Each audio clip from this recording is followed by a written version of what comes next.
Hey Saber fans. So, I wanted to show off one of my most recent acquisitions, one of these sabers that I'm going to be keeping. Anybody that has had this saber is probably going to love it. But Vader's Vault Mitsurugi 3K. Love it. I have a Ripper Blades. I believe it's the Ninja 3000 blade. Freaking fantastic. It's very loud.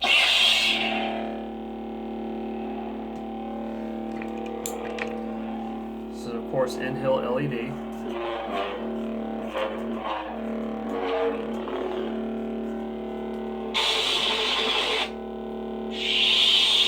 I think Mitsurugi 3K is next. Let's go to that one. Yeah. That Mitsurugi font is sick. You know, it's fully illuminated all the way to the tip, of course. Wait a minute, this isn't the purple I want.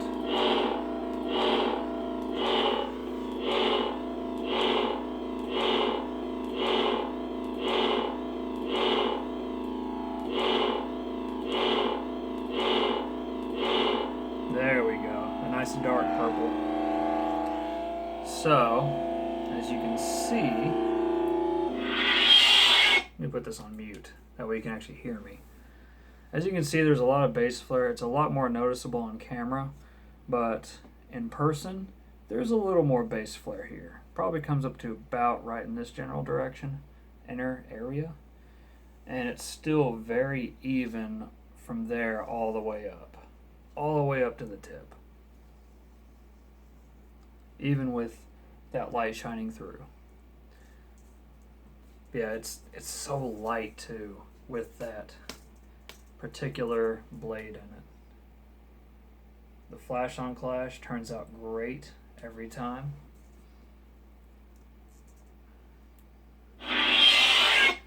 There's a lot of things I really like about this saber. For one, the blade retention screw. You can see it right there, tiny hole. That is still a 1032 retention screw. It is just big enough to get your standard 1032 Allen head in there to loosen and tighten it. Really well done, because 1032s are beefy. And of course, super small pommel. The venting on this, all those little grooves. It is fantastic. Let me adjust my light. It's not so much blinding, shining off stuff.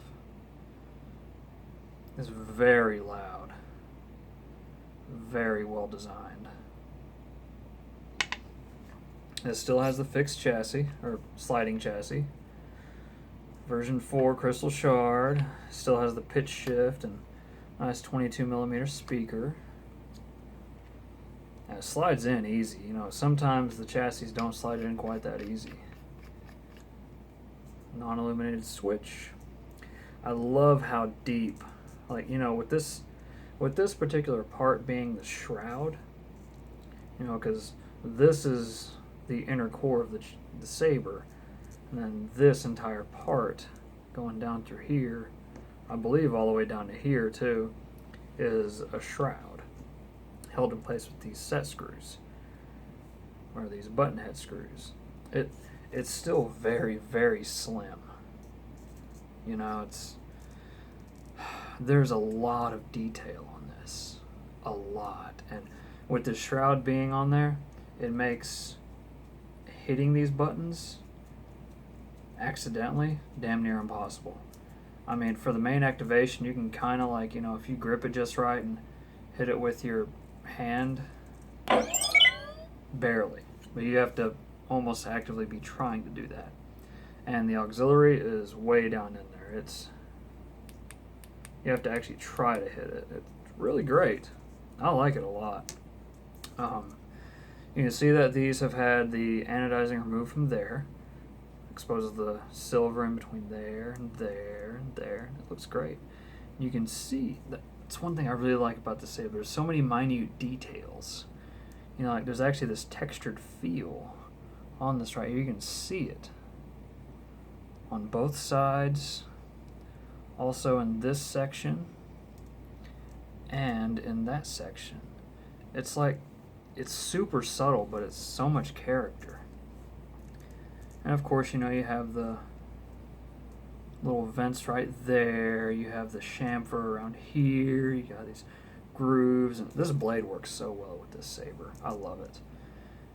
And back to the details. You have a nice taper down to here and a taper up to here. You got all these little dots along here. It's not really dots, it's like a ton of holes. So that's 7 by 7. So there's 49 holes in each section and 4 sections. That's a lot. You got these nice little slits right here on both sides, 4 total. Got that nice little, what looks like it could hold accent LEDs, but it wouldn't, because, yeah, multiple reasons really, unless you incorporate it into the chassis somehow and put holes in there with maybe a little type of LED something. But anytime I've seen accent LEDs on this, it'd be on the side of the switch, of course. That's usually the standard go-to for Vader's Vault. Looks good. The bottom half, or the bottom part, got these grooves all along here on both sides, and a cover tech. So I think that's about everything, actually. As far as sharp points go, using it, there's nothing is sharp on this. Only thing I could see that might mar your hands just a little bit might be like this little groove right here, but that's not even rough to me right now. I think the only real part might be this corner right here on the pommel. It's still very minute, you know. It's, if you ever decide to go for a Vader's Vault over a Saber Forge, you will be able to tell the difference in a major way as far as sharp edges go and quality. Time taken, engineering, all that. So yeah, I just wanted to do this small video regarding this particular hilt. It's a beautiful hilt. The Mitsurugi 3K font is awesome.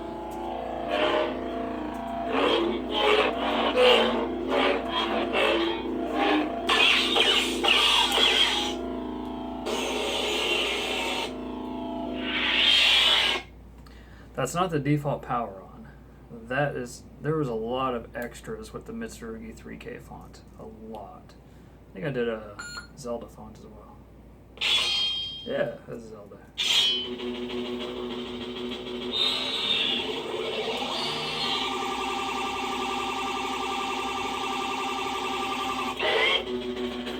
Freaking awesome, man.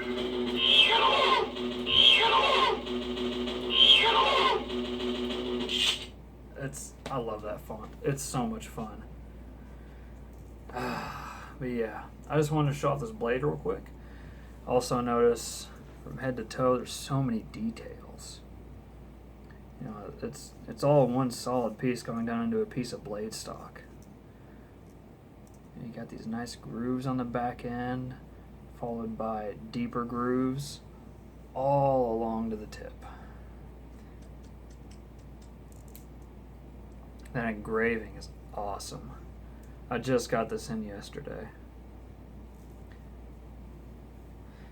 And one thing I noticed that I really like that they did about their blades is that it seems almost like they made it to where it's a, you know, some companies have different size emitters, like as far as inside diameter goes. Some have 0.99, some have a full 1 inch. That makes a big difference whenever you're talking about, you know, it having to be a secure socket. Well, I believe they made theirs to 0.99 for it to cover that full range. That way the customer doesn't have to do anything to it if they got it for, let's say, an Ultimate Works, which theirs is usually 0.99, versus Vader's Vault being like a full 1 inch. Just an example. So for this, whenever I brought it up to V, you know, great customer service. Me and her went back and forth a little bit about what to do about it, and she's like, oh, just get some tape and wrap around. I was like, oh, there we go, that's easy enough.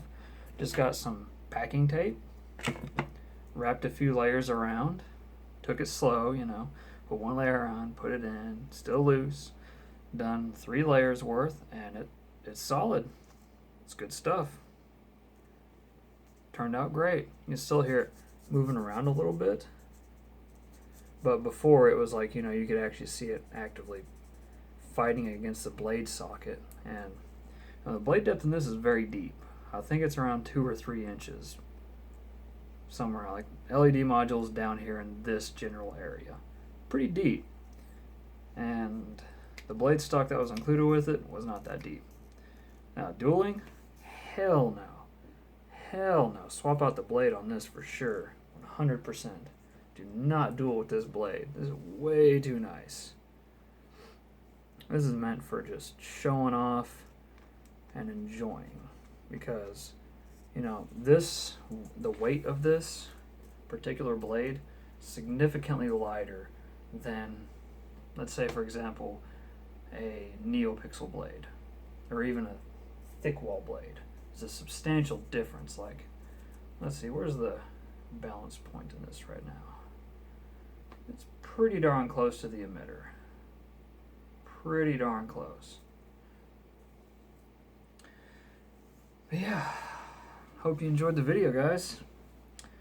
Like and comment if you want. I don't care. I always do these videos just to help out, so whatever. I like showing off sabers. So anyways, until next time, may the force be with you always.